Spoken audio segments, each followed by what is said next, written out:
You know, I love the Simpsons TV show, but I never watch it. I haven't watched it in over 15 years probably, but I like it. I watched the first like 10 seasons maybe. Okay, well, anyways, today we have the 2004 first editions, number 15 of 100 that year. It's the Blings Dodge Ram pickup. Okay. So if you weren't paying attention, that's the Simpsons, and there's a Dodge Ram pickup in there. Here's a couple other really strangely tuned one there. That's a cartoon of some sort. Yeah, that one's pretty cool right there. And yeah, that one's, no offense, Rob. It's cool, just maybe a little too dramatic. I kind of like that one the most. Okay, back to this. That's what we're all about, right? So this is just a standard red, no metallic flake or anything like that. It's got a cool, boy, a white, blue, orange fade flame job there. The fuel filler is on this side, the door handle sticking out. Yeah, standard massive 5 double spokes here. So these things do roll well, being a Hot Wheels, of course.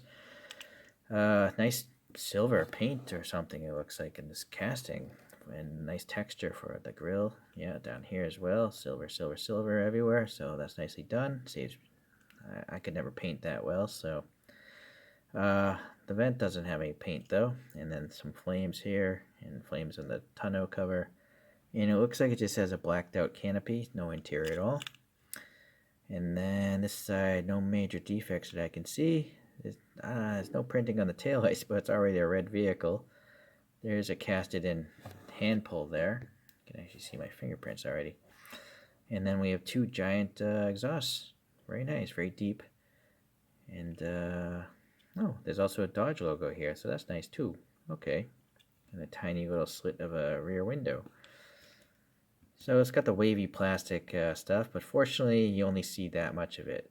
And I'm going to cover the middle of that with black, so it's not so bad. But I hate this plastic because you can see like these lines where the plastic met itself and cooled off, and there's weird lines and stuff, swirly things. What's going on there? That's metal. All right, well, I'm probably going to have to just print some Dodge Ram wheels, right? We'll see what happens. Well, today I went with the original wheels, the SRT wheels, and this one has separate brakes, but they do spin with the wheels. Alright, so, yeah, the tires are separate pieces as well, and I reused the stock axles. I just clipped off a Hot Wheels with some clippers, and then I reused the axles, so I didn't have to drill it apart or anything like that. And then I had a little bit of black paint down here, and a little in the grill. Oh, and the exhaust, yeah. So not too much.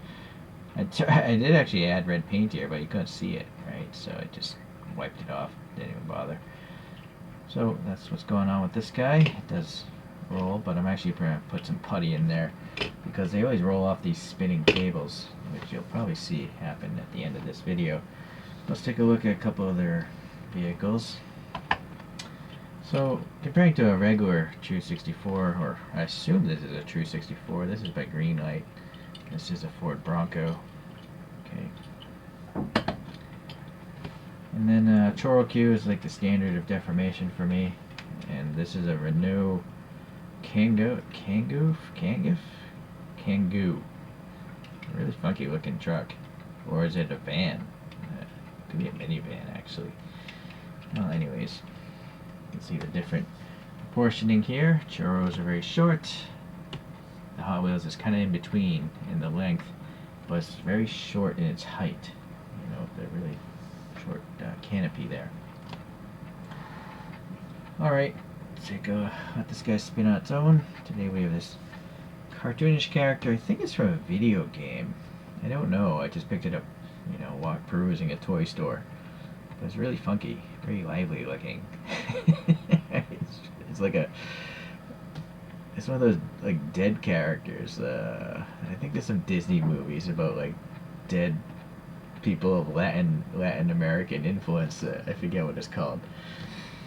Okay, well, another Blings is done. This is not my favorite Blings for some reason. It's got a lot of nice details already by Mattel. I like that the headlights and fog lights are already printed, and the flame job's a little bit crazy. But for some reason I just don't like this truck so much, or the way they cartooned it. I very much like the cartoon here, this image, but for some reason, I don't know, I feel like it's too vertical in the front or something, or something went, the front end of this is a little weird looking, but that's just me. Alright, I guess I'll see you guys in the next video, so thanks for taking the time to watch this. Bye.